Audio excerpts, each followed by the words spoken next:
Hello, listeners. This is Jim the Keys Bartender. How are you today? Well, I'm going to cut to the chase. It was a very slow weekend. Not that you need to know that, right? It was beautiful down here. We had beautiful weather, but it wasn't very busy. We had mainly locals and people, a couple tourists. I always thought, this is my reasoning, with the advent of online booking of vacations and people checking out, doing price tracking for all sorts of things, Airbnbs, hotels, and flights, that people would be more nimble when it comes to making their vacation plans. So, why the hell does everyone want to be down here when everyone else is down here? I mean, if they're coming down here to be with the crowds, then it's great. But they, I guess when the prices drop, then so does the tourism. It seems kind of anti-logic.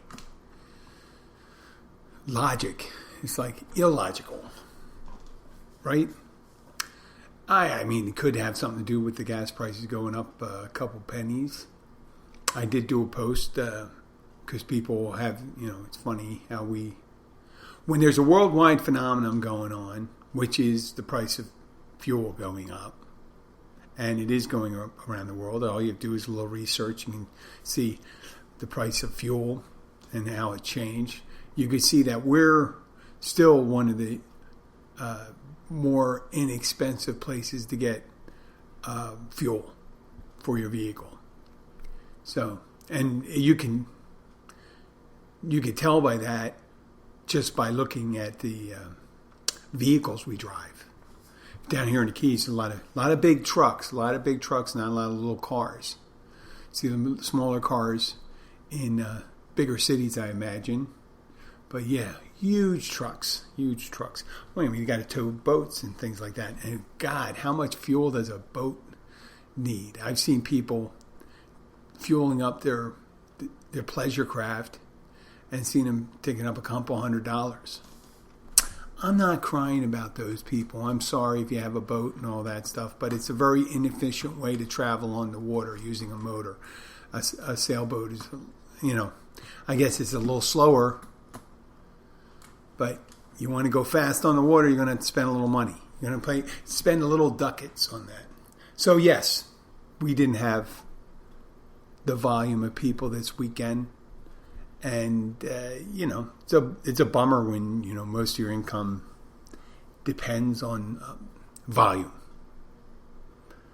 But I'm pretty much done with that. So there's an interesting psychology with it. When it's really slow, at the end of the night, we'll get people. It was very slow. We didn't get a lot of people in. And then right at the end of the night, you'll get a couple people come in. And they go, oh, you should be happy that we're here. And I go, well, I am happy to see you. I'm glad you're come here and all that stuff. And they go, it really doesn't change. I mean, in my head, I go, it doesn't change the dynamic that you're coming here does not change the volume. We need volume. We don't need one or two unless you got someone that's going to be crazy over tipping or something like that. But that's not normally the case with late people. Case in point. Saturday night, we had a bachelor party come in. And they were on a bus and said, don't worry, we're not driving. And I said, well, that means one thing, that they're probably already drunk. And it was around 10 o'clock, so they've been drinking for a couple hours. And we were about to close because we really didn't have anybody. He said, can we have a drink? And I said, sure, one round. So I'm normally not like this. I would say this, but I know I'm not going to blame this on my coworker. There's an unspoken agreement, at the end of a slow night, you just want to get out of there, and end the day. But, there was a possibility there were 12 guys coming in, maybe, who knows. So they come in, they order a round of drinks, guy comes up and pays, leaves a couple bucks, and I'm thinking, they spend a half hour to finish their drink, and then they wanted another round, and I'm thinking, it took them a half hour to 35 minutes to finish that. I'm not, not for the dollars didn't make sense with the amount of time. It was about a magnitude of 1/10 the amount they would have needed to keep the place open for an extra hour. And they weren't getting it. It wasn't even close to that. So, no, it was 1/10 of what they needed to tip in order to change that dynamic. But I made sure, because there were guys that was working with ladies, I said, listen, let me handle this, because I don't want the girls having that, or the women have to put up with it, because dealing with drunk guys sometimes. And they were fine. Some of them didn't seem too happy. They wanted to say something, but they didn't say anything. I said, there are plenty of places that are still open. And I pointed them out to them right up the road, the Caribbean Club and that. So we're one of the early places they stopped. And I said, listen, don't worry, you got a couple places you can go. No problem. I don't know about a bus in Key Largo, because after like 11 o'clock, there's only like 2 or 3 places really go and have a drink. It's Sharky's, CJ's, and the Caribbean Club. That's pretty much it. There's not a big late night crowd. If there were more people down here in the late night crowd, there'd be more places open. That's the mathematics of that issue. But I have to say, for being a bunch of guys that had a bit to drink, they did handle the news well. When they said, listen, we're going to be closing. We're not going to hang here for that. Generally, the alcohol that they consumed earlier and they consumed at our place was catching up to them. So it wouldn't look any nicer. Move that problem down the road, get on your bus and go, right? I want to be at the beginning of the bus when they come in. They can have a couple of drinks. That'll be great. But towards the end of it, you get someone who's been out all night. And this isn't a recovering alcoholic talking about. This is when I was drinking and not drinking. If I preferred people to show up sober without having a drink in them. So I know, this person looks like they can handle, like, over the course of 3 hours, 3 drinks, maybe 4 drinks, maybe 5 drinks. Maybe. But when they come into there late at night and they've been a couple places before, they may have drank 8 drinks already. And I could be the tipping point. I've seen people come in and we immediately started asking for their keys and then giving them rides and things like that. So that's not something you really want to get involved in, handling people that are inebriated from the get-go. It's probably even worse if they get inebriated while they're there, but usually you can manage that better. It's tough, though. It's tough to monitor everyone. You have people that when they sit at the bar and they order from you, you can say, hey, listen, you're drinking a little fast. This is going to catch up to you. You didn't eat anything, this, that. Your body weight, it just looks like you might have a little problem. But when they're sitting at a table and you have a server getting them drinks, the server's not spending a lot of time with them. You can have another person ordering drinks for them. They could be getting up, doing anything else, and you just don't know their condition. So there's all sorts of reasons why people sometimes get overserved, though our intention is not to overserve. And when people come in and say, listen, I'm going to come in and I'm going to get drunk today, you say, but listen, that is not our goal, to get you drunk. If you think that's our business goal is to make money. And if you think you getting drunk makes us money, actually it exposes us to liability. on a broad scale. Like you could be a person who gets drunk all the time, you get picked up, and you don't drive and all that stuff. But across a whole population of people, if you get a bunch of people intoxicated, people can get in trouble out there. They can cause harm to other people and themselves. So that is not our goal. Just because you see a guy behind the bar or a woman behind the bar, it's not their overriding end-all raison d'etre. The reason they're there is not to get you drunk, is to make drinks. And secondary, to watch that you don't get overserved. And I've been around people that have been overserved. And it's not a pretty sight. And you do feel responsible for them. So you go and say, listen, can I help? Can I do this? Even if it's not me. And you heard that previous story a couple of weeks ago. A guy came in. He was already intoxicated. I told him I wasn't going to serve him. I said, gave him a glass of water. He says, well, if I drink this glass of water, you give me a drink. I said, you'd have to drink a lot of water and you'd have to get sober up pretty good. But I think when you sober up, you probably won't want to get another drink at that time. So that is one of the things that, if you're in the service industry, I'm sure you've experienced. And if you're not in the service industry, you can say, well, I didn't think that would be a concern of yours. Well, it is a concern of most people that are conscientious, I think. And plus, you got to watch out for people that are depressed, not feeling too hot. And you have to say, hey, listen, you're not in really good condition to be drinking. It's not going to make you happier. You think it might. You're trying to use it as an anesthetic, but you know what? Sometimes it usually magnifies that negative feelings that you have. You don't need it. You don't need to try to tell them, you don't need it. You don't need that right now. So we'll move on from there. This past yesterday, Monday, Abby and I were up in Miami. She had a couple of doctor's appointments.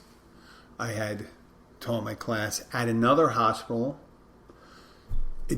One of the things sucks is that we have this really great hospital to the south of us, but it's a regional hospital. And regional hospital is like a convenience store. You can have a really great convenience store. It delivers everything you need. You need to, survive: milk, bread, butter, eggs, bacon, things like that. But you need duck. You need sorbet. You need pierogies.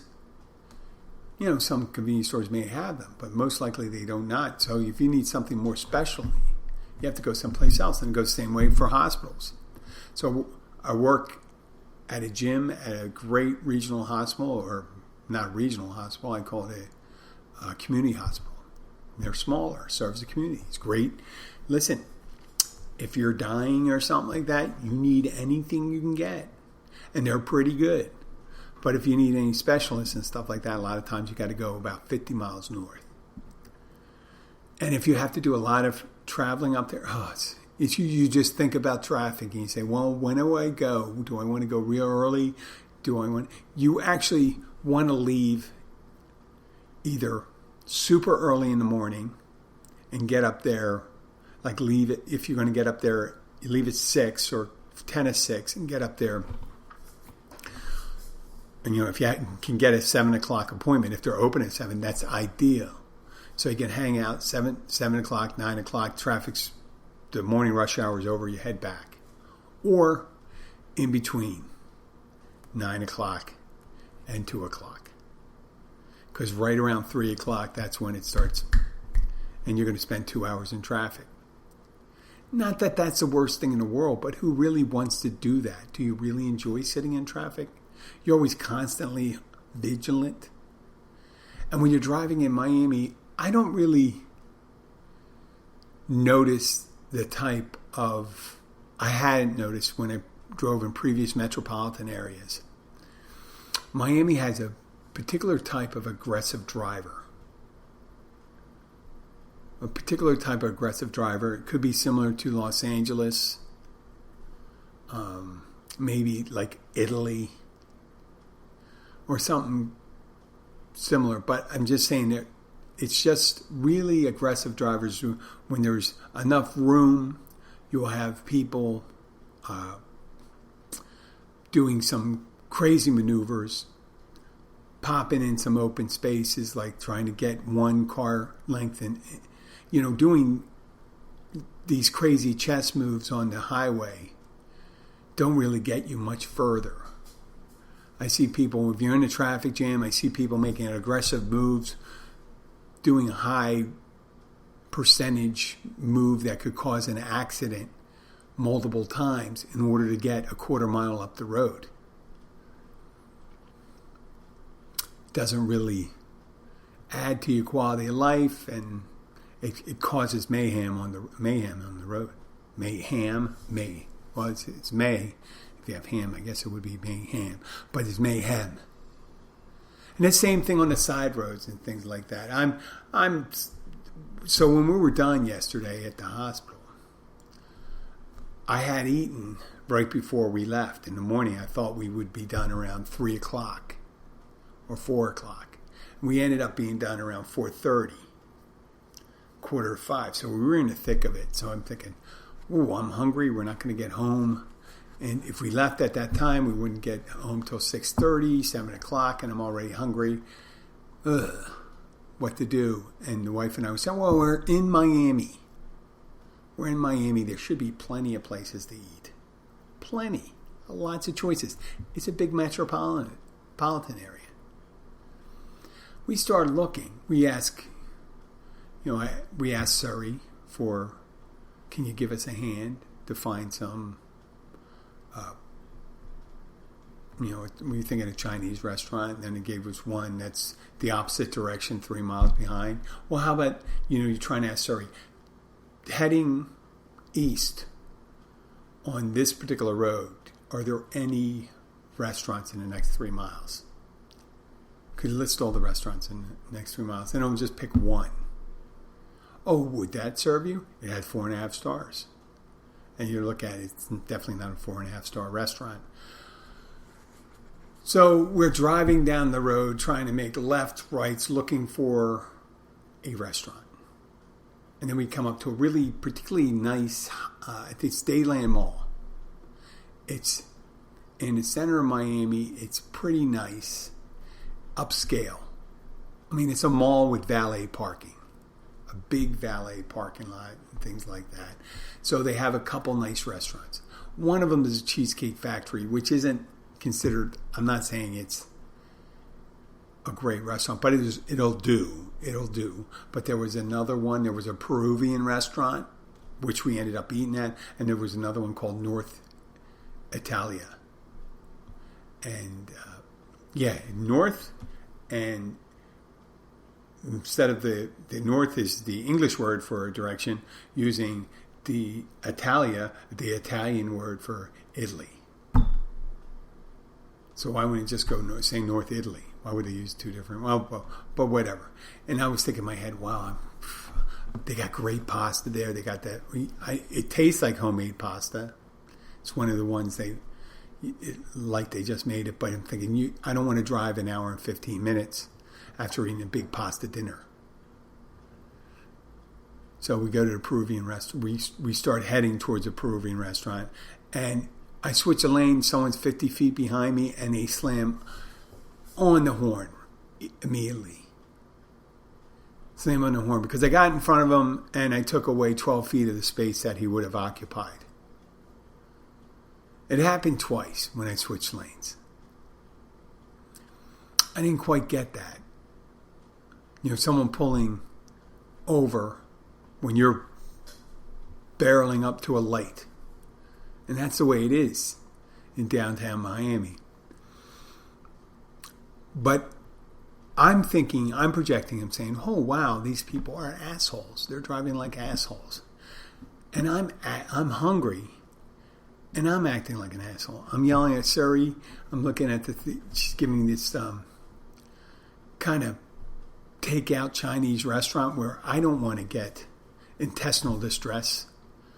There's no way I want to eat at a questionable Asian restaurant. It's a Chinese restaurant. But there's really good Chinese restaurants. It's like going to a really bad Italian restaurant or a really bad Mexican restaurant or a thing like that. I'm not when you're on the road in traffic, you got to be self-assured about the quality of food. If you're in your neighborhood, yeah, you can have a diarrhea fest all you want. Shit your brains out. But when I'm on the road, I can't have anything questionable. I want to just, I'll spend the extra $50 or $40 to get a dinner for, get a nice meal for two. Because, yeah, I'm not going to gamble. I didn't bring an extra pair of adult diapers or anything. Not that I have one pair at all. But I'm thinking I'm getting angry at Surrey. I'm getting angry at the people. I'm explaining to Abby, figures out, and she says, "Wow, this is how he gets when he's hungry." She goes, "We're going to have to start." She didn't say it in so many words. She said, "We're going to have to start strategizing about bringing food." She told me today, "I'm going to make you a peanut butter sandwich when we go out." And I guess hence, if I'm driving down the road and she starts seeing me, she's going to take and shove a peanut butter sandwich down my mouth, which probably would have done it. Would have done it. But when I get hungry or tired, that monkey brain, and no insults to monkeys, but people in their vehicles or not in their vehicles, when they're acting, when they're raving, it seems like those higher, that frontal cortex, the cerebellum, people are acting from their brainstem, their anger center, aggression centers, when they're hungry, when they're behind the wheel of the car. You're more reactive. You're using your reflexes. It does kind of make sense that people will, in that state of mind, will act a little, lean on the horn a little more, shout a little. Abby said to me, you don't know, these people could shoot you and stuff like that. And I said, you know what? There are probably a couple people around that so would shoot somebody. They would. But, I mean, I still got to get over in that lane. I still have to get over in that lane. I'm not cutting someone off. But needless to say, I wasn't in the right state of mind either. There was more of a, what would you call the more monkey than Spock. Spock from Star Trek. Those higher levels of thinking and doesn't really kick in when I'm hungry. I get really primal. I guess most people do. And it's unfortunate when you're behind the wheel of a vehicle. If you were walking down the street doing that, as long as there's nobody around you, you just hop up and down, you just get angry. Whatever. It's nice. It's nice to let go sometimes. It really is. It's nice to just yell. I don't know if that's a primal scream therapy they did. Just yelling at the top of your lungs. Letting it out. But letting it out when you're in the middle of a traffic jam, I don't know if that's the most constructive. People aren't going to get wisdom when they're on the road. They're not going to sit and go, wow, you know what? I've been tailgating this guy for a long time. And he stopped all of a sudden. And now I'm angry at him for doing that. But I was the one that was being very aggressive. No, people don't do that. They don't do it. They signal their aggression when they're driving. They signal how they drive up real fast. Don't give enough space. And people have a modus operandi when they're angry, especially when they drive. There's the aggressive driver that's tailgating. And they're thinking, well, I'm just going to express that I want to get moving. So if I get on this person's tail, they're going to get moving. And the person up front will say, I'm going to slow down because this guy's on my tail. I don't have any room to spare. It causes a chain effect all down the line when you're in a traffic jam. If everyone went 20 miles an hour, it would be 15 miles per hour than they were actually going if they weren't all switching lanes trying to get in front of someone else. So you have someone going slower, you have someone going faster, you have people that following closely, you have other people trying to give a little distance. And that perfect mix of timid and aggressive drivers with some of the people in between causes the classic traffic jam. They have the express lanes in the left if you're a Sun Pass holder, and that Sun Pass is the sticker or the active transmitter they use to pay the automated tolls. And if you have that, you get to go in that lane, and that's supposed to move faster. But it really doesn't. It doesn't. They don't really enforce it. And it doesn't appear, but they don't have it in their windshield. So if you don't it says Sun Pass holder, so I don't really know how they enforce that. Because some people have transmitters. They have transmitters, they just put it on their dashboard. You really can't see it. And who's to know? You put a little white sticker on your windshield. Who's to know that's the sticker? I don't know how they enforce the Sun Pass. I know how they enforce the tolls. They either have a flash of signal when you're going underneath to the transmitters on the passive stickers or active stickers that ping, and they add the toll at a discounted price. Or if there isn't a license plate attached to, let's say the sticker has a license plate, and they take a picture of the license plate and they say, oh, this person came around at the same time, and they don't send you the higher one, but then they'll send you the license plate one if you don't have the sticker. Easy peasy. What happens though? There are a lot, and I know they're in every state. I'm driving behind one guy in a tricked out BMW. One of those BMWs you see on the road with the small tires, right? Black hood, because they got in some kind of, either that's by design, it didn't look, but it had the primer on it, so I don't think it's by design. And he has a spoiler on the back. So when he goes over 80 miles an hour, he stays attached to the road closer. I don't know. It's supposed to look cooler. But an aftermarket spoiler on a BMW with a black hood on a white car with tiny wheels. And a severely tinted license plate cover. You cannot see the letters. I couldn't see the state behind it. I mean, how in the hell is that car not confiscated? Like, all they have to do is match up and put it on alert. They can find the car. I mean, it shouldn't be too hard. It's like taking a picture of someone. They're taking a picture of every car going down the line. Say, be on the lookout. Every so often, when this car comes up, we're going to say, when this BMW comes through, we're going to send out an alert, and we're going to send a car out, we're going to pick it up, and we're going to confiscate the car. Because they're driving on the roads without if you're covering up your license plate, you're driving without a visible license plate. And we got it here. We got it here in the Keys, too, because we got these campers, right?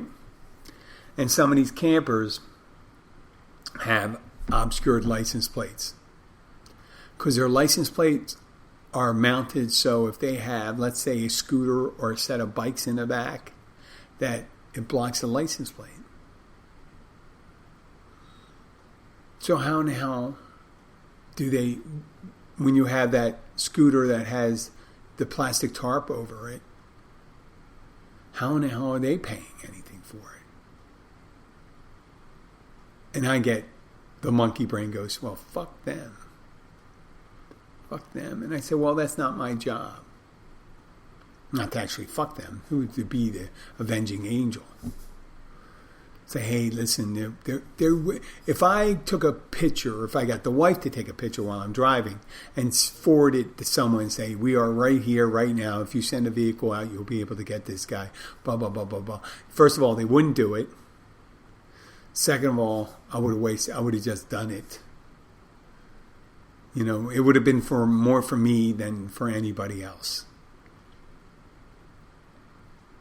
Eventually, someone that would drive around with an obscure license plate will be driving down the road, and there'll be a police officer that comes along, and they'll get him.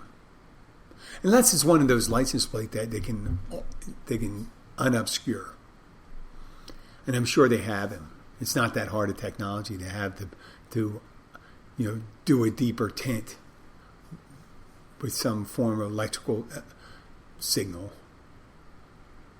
Right? Not impossible.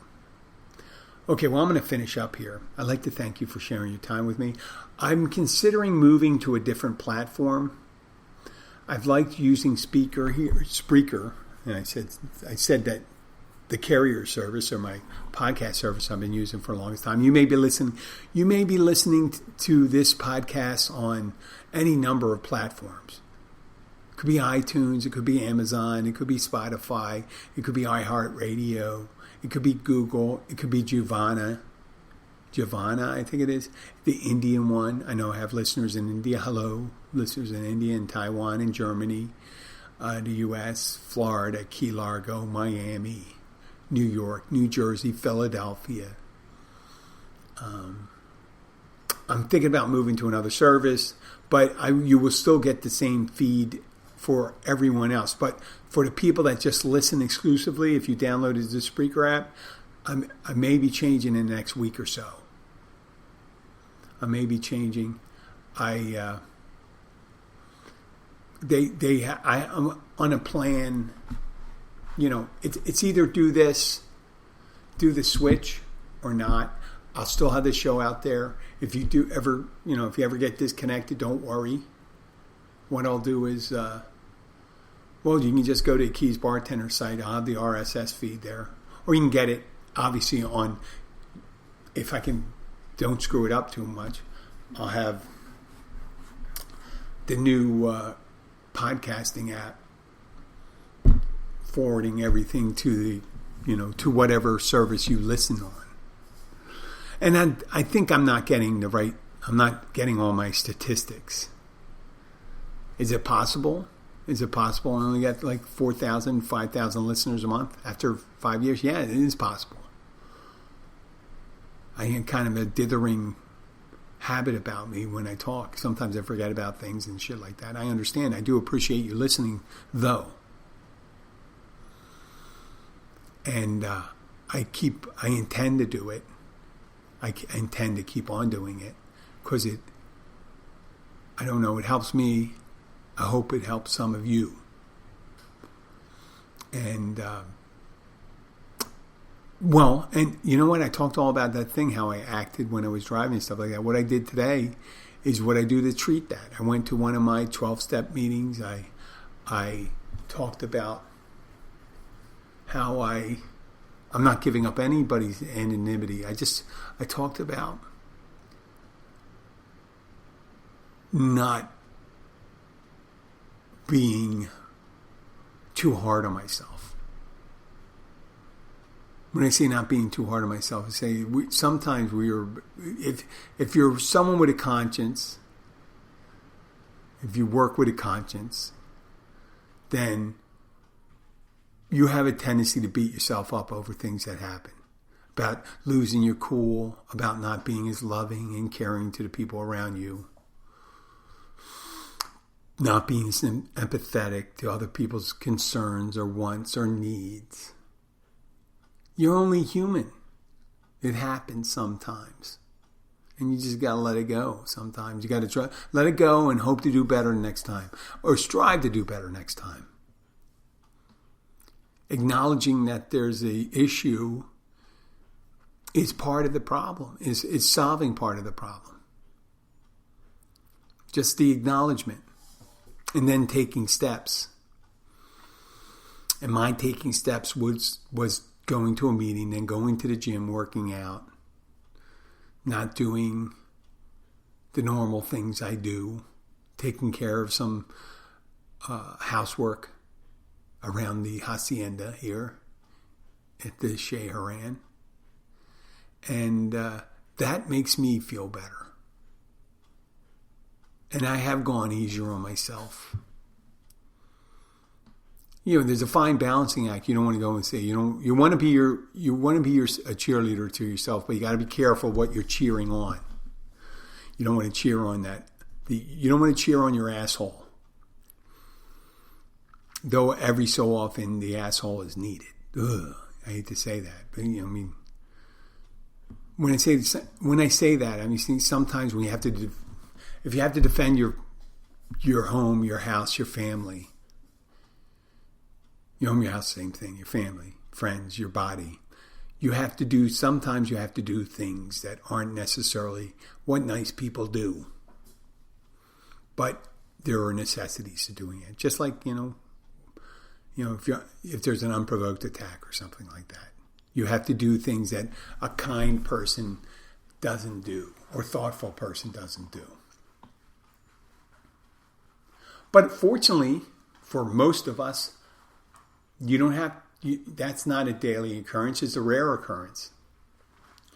And we may have it in us still, and it may come out when we don't want it to. Well, we'll work on that. Knowing that we're always going to be less than perfect. But it's not perfection we're looking for, is it? I mean, is it really? If you're looking for perfection, you're going to really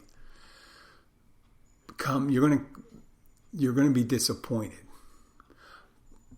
But a more realistic goal would be to look for progress. Always look for a little progress. Improve. If you can improve 1% a day, think about improving 1% a day. I heard someone say that. Improve 1% a day. I'd say that's, compound interest. If you do 0.25 a day, in the course of a year, 0.25 a day, that's 1 out of 400.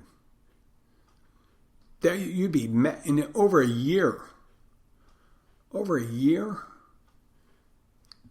you'd be magnitudes better. You'd be like one of those,